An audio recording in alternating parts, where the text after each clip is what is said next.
I want to delve into the fact that we live in a universe, okay, in this multi-dimensional universe, that there are other living species in different dimensions that are interfering and attacking our dimension. That's what this is all about. Who are those species or beings? In the English language, we use the word demon, but the English language, as I explained earlier, does not do justice to the Abrahamic faiths. Okay. Some of these demonic entities have been reincarnated as pagan gods in other religions, previous civilizations, and the newest attempt to turn these demonic entities into something is this new age movement of convincing humanity that there's these superior beings that created us, or they altered our DNA. Okay? That's the newest devil's trick. The greatest trick the devil ever played wasn't to convince the world he doesn't exist, was to convince the world he's an alien. An alien? That's one of my theories, and I'll explain where I get it from. Okay, please. First, we go back to the story of creation that we started half an hour ago. So, from the Abrahamic faith, whether you're a Jew, Christian, or a Muslim, you believe in Adam and Eve, that God created two human beings. They used to live in the heavens, and they fell from grace. They were cast down. Okay? But long before God created Adam and Eve, the first human beings, there was already another species. There was multiple species on this earth. Okay? Long before the Babylonians, Billy Carson, Jack Parsons, we're going to get to his ass too. Arson for the soul is what they're teaching people.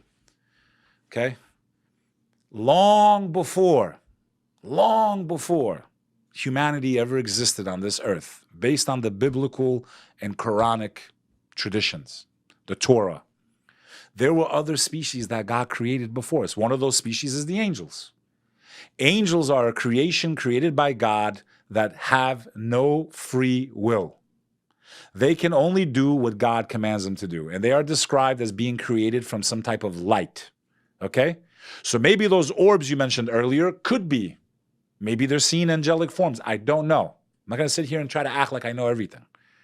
But we know that the angelic realm, that dimension of creation, lives amongst God's kingdom. Okay? And we also know that they are in our world and that they can even come down to test us and all this other stuff. But they cannot do wrong. And this is another place where the Judeo-Christian and the Muslim traditions kind of go this way. The second type of creation is the demonic realm. The English language does not do this creation justice. They are known in the Arabic, Hebrew traditions as the jinn. It's where the word genie comes from. You make a wish to the genie and they grant your wish. Basically, you sell your soul and they give you your wish. Sell your soul? Well, if you're praying to an entity other than the creator for help, you are now... That's selling your soul, though? You're worshiping that which has no right to be worshipped. The only thing that has a right to be worshipped is the one that created the heavens and the earth. I know, but what if the creator sent that thing to be worshipped? Okay, well, I promise you that, and I say he's not because he's a man. Okay, because God is beyond You promised me that he didn't. Listen, you can think whatever you want. We're going to find out in about 50 years, me and you. Either we're going to see nothing, or we're going to be, or we're going to see, we're going to find out, me and you. What's that wager called? Pascal's wager? We're all going to find out. Mm-hmm. The problem is most people are asleep and they don't want to look or investigate or even try to see if there's some truth to any of this stuff. They're going to wait and find out or not find out if there's nothing, right? Again, not knocking atheists. They have a right to believe because to not believe is also a belief. I believe to not believe. I have to respect their choice. Again, my universal message is regardless of what you believe, whatever denomination, whatever faith or not faith, we don't have a reason to be fighting and killing each other. This is fucking ridiculous. Like, that's my universal message. That's all I've spoken about over the last 3 to 4 years.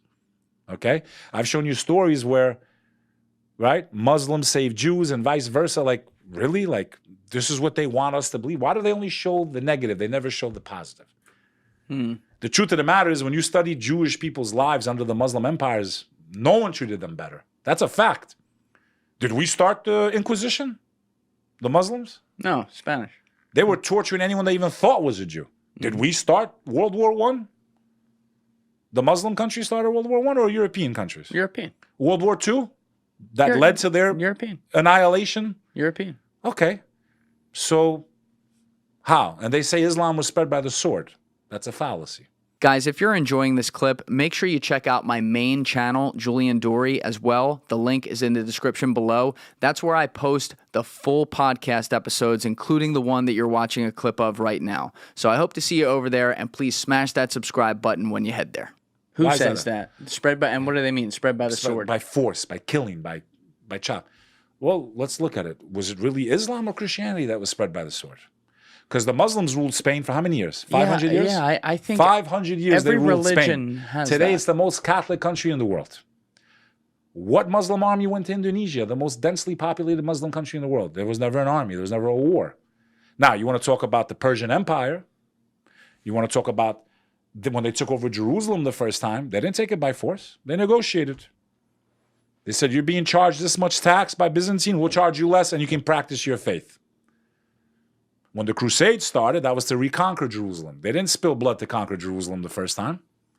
There's a movie called Kingdom of Heaven with Orlando Bloom. It's pretty accurate. Go watch it. Yeah. When the Christians reconquered Jerusalem, they wiped out anyone that wasn't Christian. This is a fact. Look in your history books. The Knights of Templar. Oh, yeah. Okay? And this is all connected to what we're Knights talking Templar. about. But what I'm trying to say is that, and I'm not saying this to like agitate the Christian audience. My point is, they make you hate certain people. Look in the fucking mirror for once. I agree. Look in the mirror Yeah. before you attack, because you're throwing massive stones and you don't even have a glass house anymore because all the windows have been shattered. It depends on the moment in time you're living in, what conflicts are going on, for what bias you're going to have towards what religions are creating Thank you. violence. And the fact is, Are the they Coptics- all have done it. Are the Every one of Coptics them. being persecuted in Egypt, Coptic Christians? Yes. Absolutely. Are those Muslims following their religion when they do that? No. Absolutely not. No. That's my argument. Yeah. Were the Serbians representing all of Orthodox Christianity when they were blessing monks in videos? Go pull it up. It's on YouTube. Blessing Serbian soldiers before they go into Srebrenica and massacre 8,000 civilians. Yeah. Is that what I never once in my entire life, my family was massacred by the Serbian military. Yeah. Many of them were blessed by Orthodox monks. Okay? I never What do you mean? Blood, like they're oh, about the to go to Serbians who battle, did it. Yeah, right? yeah, yeah. Bless I thought you them, were come saying back the family. safe, right? Yeah. I never once in my entire life, you'll never find one public lecture where I have ever blamed Christianity for what happened to my family. Yeah. How come I can't get the same respect as a Muslim? Why am I double victimized on what happened on 9/11 when I suffered that day also? Yeah.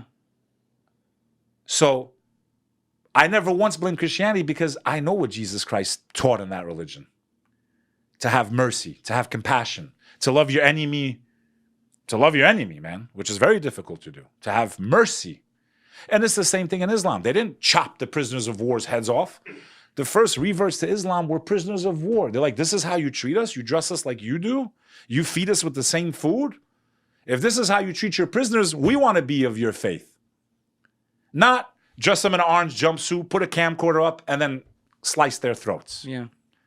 And then they want to tell me that those are my people, that's my faith. No, that's not my faith. They do more harm to that faith than anything else. That's what ends up happening. And this cross-religious stuff, which is why I will always call Christians and Jews my brothers and sisters, period, is because this infighting of people that claim to believe in God, I don't blame the atheist, man. I think God's going to be mad at all of us for the way we treated each other because you can't blame. Look at what they do to each other. Look at what's going on right now overseas, the country with an eye. Let's avoid strikes on your thing. What's been going on since October, you know what, okay? Who would ever want to believe in Judaism or Islam when you see the carnage, bro? Who? That's the Holy Land? Then I never want to see its fucking face. And that's causing more harm to people that believe in God than those that don't. Denomination, you're not God. You can make a mistake. You could be wrong. I could be wrong. I got to face God for that. You're going to face God for that if God exists. I know he exists, in my opinion, in my heart. There's too much evidence to prove that he is, scientifically, that he exists. But who am I to judge you, to be the judge, jury, and executioner? People saying good. I read comments and people are watching videos of airstrikes and going good to that's what your God teaches you? That's what your God teaches you? You call yourself a Muslim? Or a Jew or a Christian? No, that's not what God taught any of those religions. But he gave 10 commandments, brother. Before Jesus, before Muhammad. Thou shalt not kill. I agree with you, Beck. Thank you for watching the video, guys. If you haven't already subscribed, please smash that subscribe button and check out this clip's full podcast episode by clicking here or in the description below.